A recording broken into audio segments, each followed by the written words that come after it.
درنو لیدونکو د فوتوشاپ مجموعه درسونو کې لکه څرنګه چې تاسو پوهیږئ موږ او تاسو د فوتوشاپ په دغه درسي بهیر کې په مختلفو برخو باندې پوه شو. نن هم راځو په متن لیکنه کې لږ څه بحث کوو او په ده باندې پوهیږو چې څنګه کولی شو مختلف متنونه ولیکو. دغه پروژه چې تاسو ګورئ ما مخکې ترسره کړې وه تر دغه شکل پورې چې د تېر درسونو کې تاسو وکتل چې څنګه موږ او تاسو دغسې یو شکل ترسره کړ.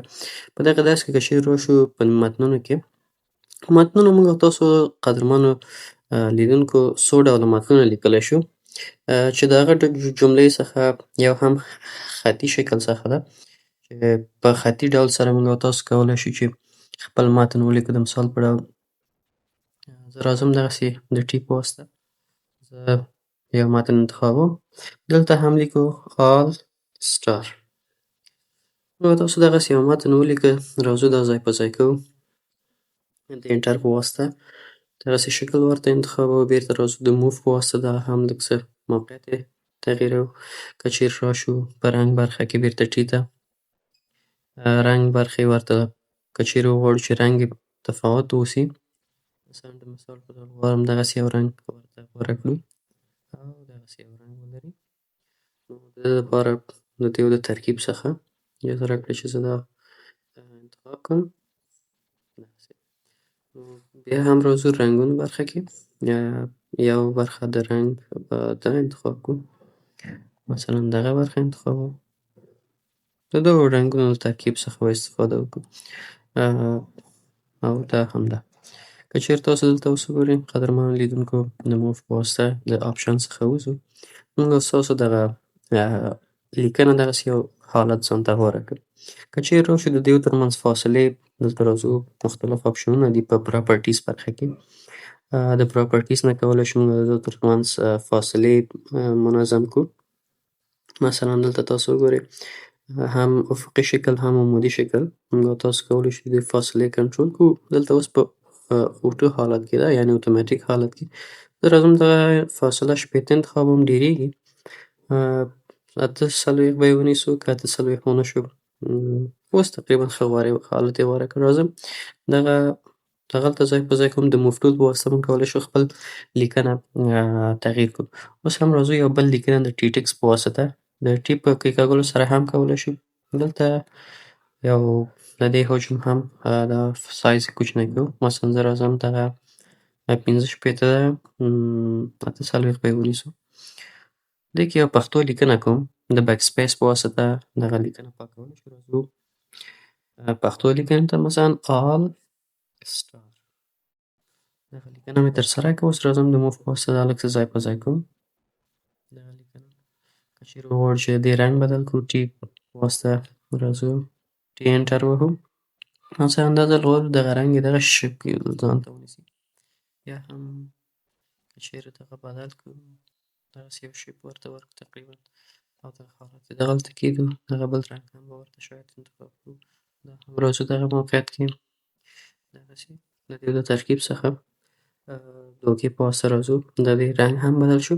دا موږ او تاسو سره د لاینر شکل یا هم د یو لاین په واسطه چې څومره ستاسو موږ او تاسو کولی شو په هماغه محدوده کې په یو لاین کې همدغسې که چیرې ادامه ورکړو تر آخره پورې ځي. خو بل ټکس کې موږ او تاسو د یو ټکس انتخاب کړو راشو یو چوکاټ ورته جوړ کړو. مثلا زه راځم په دغه چوکاټ کې غواړم زما ټول لیکنې ځای په ځای شي. اوس راځم د دې سایز لږ څه کوچنی کومه. مثلا د دې سایز به 10 ونیسو. 10 هم نه چې لا پسې به کوچنی کړو عموما 18 یا ښه. راځو یو لیکنه کوو لیکو د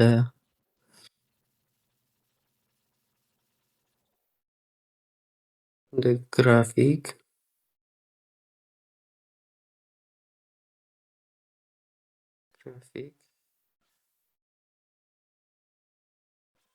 ډیزاین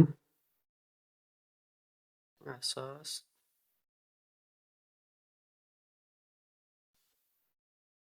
فوتوشاپ. تاسو وګورئ موږ او تاسو دغه محدوده یې چې دغه کړو لوی که وګورئ فوتوشاپ جوړوي. فوتوشاپ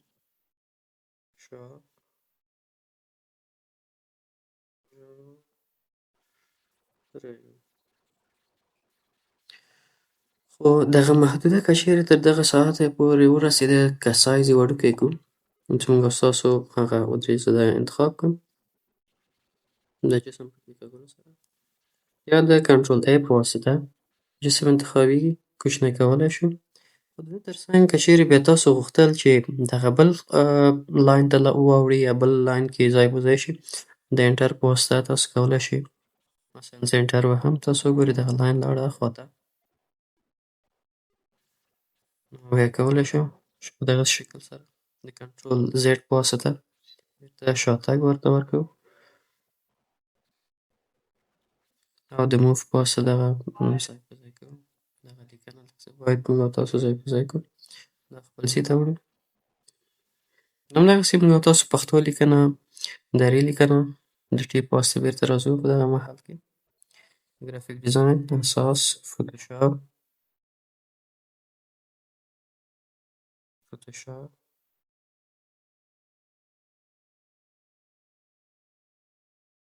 جوړوي بیرته د موف په واسطه راځو دغه لیکنه ځای په ځای کوو دغسې مختلف لیکونه موږ او تاسو قدرمنو لیدونکو کولی شو چې ورنه ګټه پورته کړو که چیرې غواړو چې مختلف شکلونه یا هم کرف یې کړو یا تاویدلي حالت دې ته ورکړو موږ کولی شو چې د ټکس په واسطه ټي کېکاږلو په واسطه دلته دغه متن که چیرې تاسو وګورئ چې کریټ ورب ټکسټ د دې په کېکاږلو سره دلته موږ او تاسو مختلف وربونه لرو شکلونه تاسو ته ښکاري هماغه خپل لاین باید انتخاب کړو د لاین د انتخابولو په واسطه باید دغه نه موږ او تاسو کولی شو هماغه شکل ورته انتخاب کړو اجازه راکړئ زه دغه لاین انتخاب کړم مثلا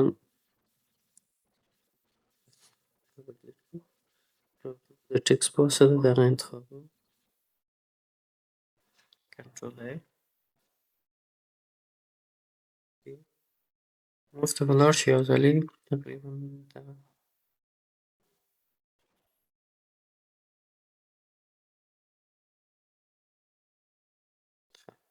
بیرته چې ته راځو دغه محدوده انتخابوو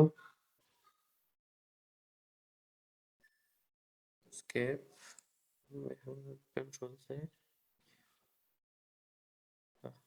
کنټرول په واسطه دا انتخابوو راځو قدرمنو لیدونکو څنګه کولی شو چې دغه کرف شکل یا مختلف شکلونه خپل لیکنې ته ورکړو تاسو وګورئ که چیرې زه راشم دغسې ارک ورکړم زموږ او ستاسو هماغه لیکنه ارک شکل اخلي که چیرې زه راشم دلته مختلف شکلونه ورته ورکولی شم بیا دلته دې زوایاوې تاسو وګورئ چې ډېرې خام کړو لږ کوچنی هاریزونټل داسې نو مختلف حالتونه موږ او تاسو ورته ورکولی شو مثلا تاسو کولی شئ چې داسې بیرغ شکله هم خپل لیکنه ویسئ فلشي او مختلف حالتونه لري د هغې په واسطه موږ او تاسو کولی شو چې خپل هغه لیکنې جوړ کړو یا یې هم ترسره کړو نو دا که چیرې نه کړو بیرته خپل حالت ته راځي اسکیپ په واسطه راځو موږ او ستاسو لیکنه دلته پاتې کېږي نو قدرمنو لیدونکو موږ او تاسو کولی شو دغسې په دغسې ډول سره خپل لیکنې ترسره کړو او خپل لیکنو ته خپل شکلونه هر ډول شکلونه چې وغواړو موږ او تاسو ورکولی شو نو په آخره کې له تاسو هیله کېږي تر څو چې زموږ یوټیوب چینل درسره سبسکرایب کړئ نورو ملګرو سره یې شریک کړئ ښه وخت سلامت